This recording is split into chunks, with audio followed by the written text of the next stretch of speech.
حي على الفلاح.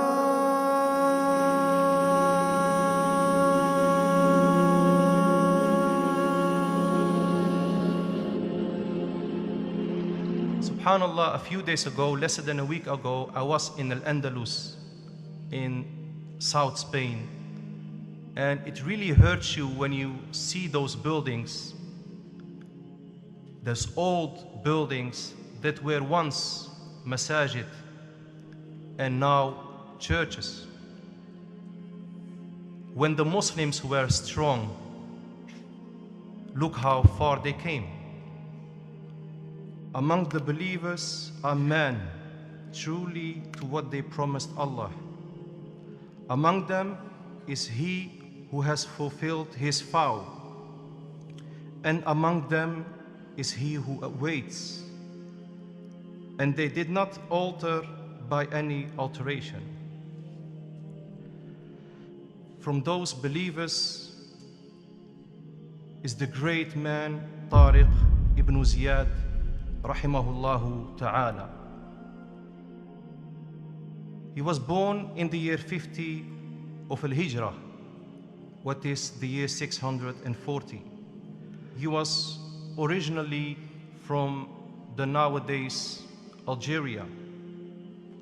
Scholars have mentioned, and that is the authentic narration, is that his origin is from Al-Amazigh. They were the people who used to be in North Africa before the Islam came.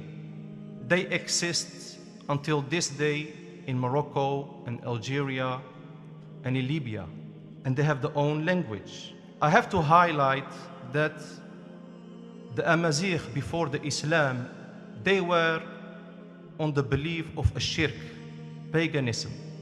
They used to worship idols before the light of Islam came to them. He was born as a Muslim. His father or grandfather is the one that took him to Al-Mashriq, to the east, to the Middle East, where he was grown up in an Islamic environment and in an Arabic environment. But he, rahimahullah, he kept his Berber language that he had learned before. He lived in the Umayyad Empire, and that is the empire that came after the empire of the Khulafa al-Rashidin. And the time where Tariq ibn Ziyad was living in was called the golden time of the Umayyad Empire. And the reason for that, ayyuhal ikhwah, is that the Islam has reached in this particular time, it has reached China East and Al-Andalus West.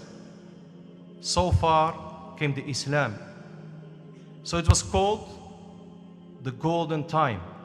And the Khalifa and the ruler at that time was Al-Walid ibn Abdul Malik radiyallahu anhu wa rahimahullah. He was from the Tabi'een.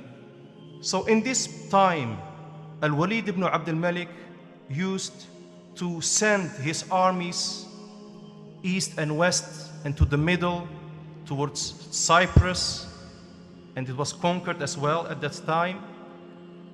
And at that time, Tariq ibn Ziyad was raised up. He had love to be in the Islamic army. And there were a few main armies. One was sent to Sindh, nowadays India and Pakistan, under the responsibility of Muhammad ibn al-Qasim. One great army was sent to Khurasan, and one was sent to Africa. Tariq, rahimahullah, he went with this army. After a while, Musa ibn Nusayr, who was the army leader sent to Africa, he found that one of the strongest men in his army was Tariq ibn Ziyad. He was highlighted by his strength, a very good fighter, in such a way that Musa ibn Nusayr, when he conquered North Africa and finally came at the city Tangier, what is in the nowadays Morocco, he made Tariq ibn Ziyad the ruler over Tangier. So Tariq ibn Ziyad became a governor in Tangier at the year 89 of Al-Hijrah. So he stayed there until the year 92 of Al-Hijrah, what is 3 years. After that, a very important incident happened in the religion of Islam. And that is that the Muslims started to focus upon what is after the sea. Because if you are in Tangier, you are seeing the mountains of Spain. So the Muslims were focusing upon Europe and to spread the da'wah of Tawheed there. So at the year 92, Musa ibn Nusayr, who was being appointed by Al-Walid ibn Abd al-Malik, the Khalifa, to be the army leader of Africa, he appointed Tariq ibn Ziyad to go overseas with an army was estimated as 7,000 soldiers. And I have to mention that most of those people in the army, they were from the Berber. So he went to Al-Andalus, the nowadays Spain. The first point he reached was the place Jabal Tariq, what is nowadays British territory. So Jabal Tariq, also called Gibraltar, is named after this great personality. So when Tariq ibn Ziyad rahimahullah came to Spain, he did not waste his time. So the first thing he did is to conquer Cartagena. And when he conquered this place, the king Loderick knew about the army of Tariq, so he sent a huge army to fight Tariq ibn Ziyad. Tariq ibn Ziyad rahimahullah, he heard about the army of Loderick coming towards him, so he sent to Musa ibn Nusayr to give him reinforcement. So Musa rahimahullah sent an extra 5,000 soldiers to Al-Andalus. He prepared his army. During that preparation, he made his important and very famous statement that he gave in front of the army. "O people, there is no fleeing. Where are you fleeing to?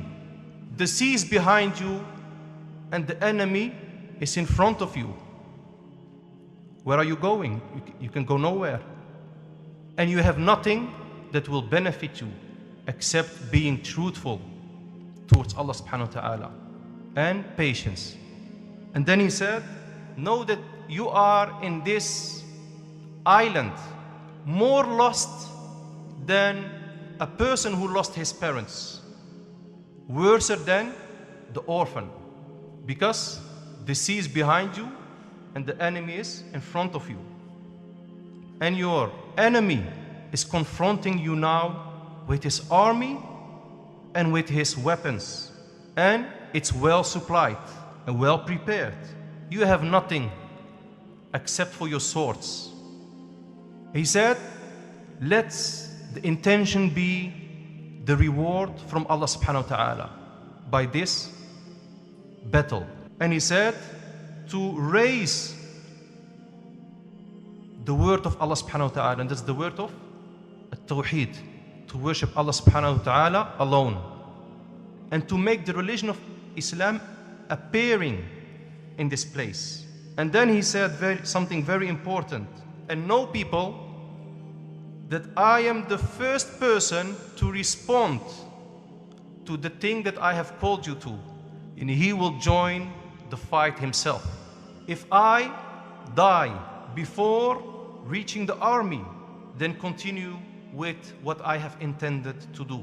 There is another incident where a lot of people who have written about the Islamic history talk about. They have two opinions about this incident. And that is the incident where Tariq ibn Ziyad rahimahullah were it's been said that he has burned all the ships that they came with to show the people there is no way back, to strengthen the iman of the people and to make them more steadfast. So the ulama, they have differed about this story. The only thing we know is that he was with a small army in front of an army of 100,000 people. So the battle started, and like you know, Iman does amazing things. And like Allah subhanahu wa ta'ala said, how many small armies have overpowered big armies bi'idnillah, with the permission of Allah subhanahu wa ta'ala. So that's what happened, and they overpowered them. And from then on, Tariq ibn Ziyad rahimahullah, he sent his armies to conquer famous cities as Cordoba and Malaga and many other cities.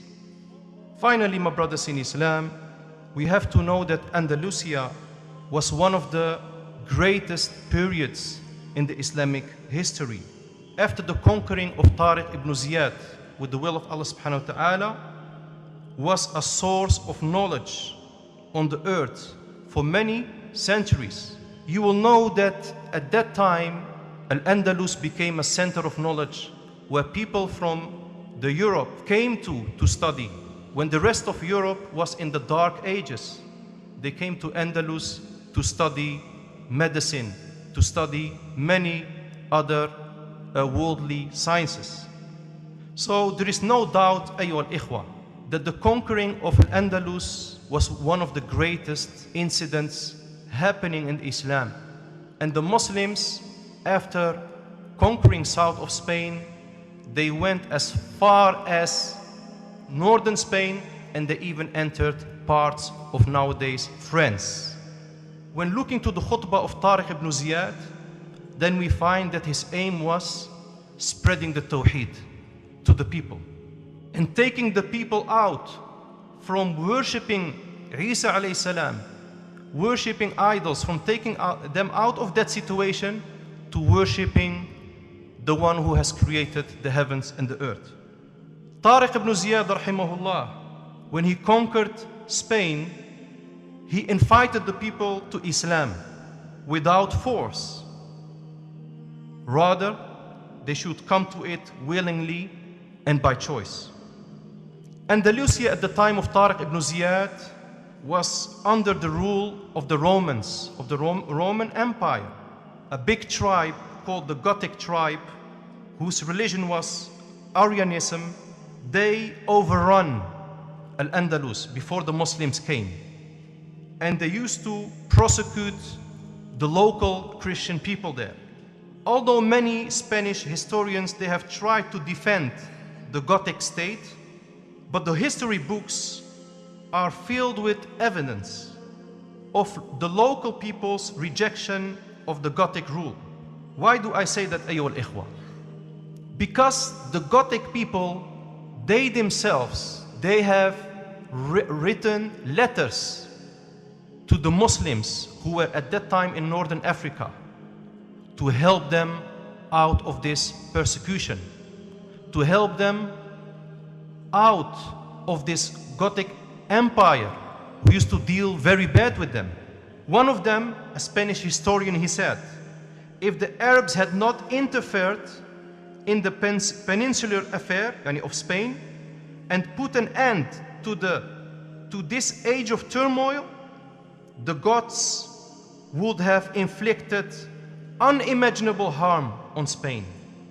And Musa ibn Nusayr rahimahullah, he himself was personally asked to help the people that were oppressed in Spain and to get rid of these tribes that conquered them. Even Western historical sources, they state that the Jews who also used to live in Andalusia in Spain, they were also being persecuted by these tribes. So they also sought the help from the Muslims overseas in Africa. And they asked the Muslims to save them from the oppression.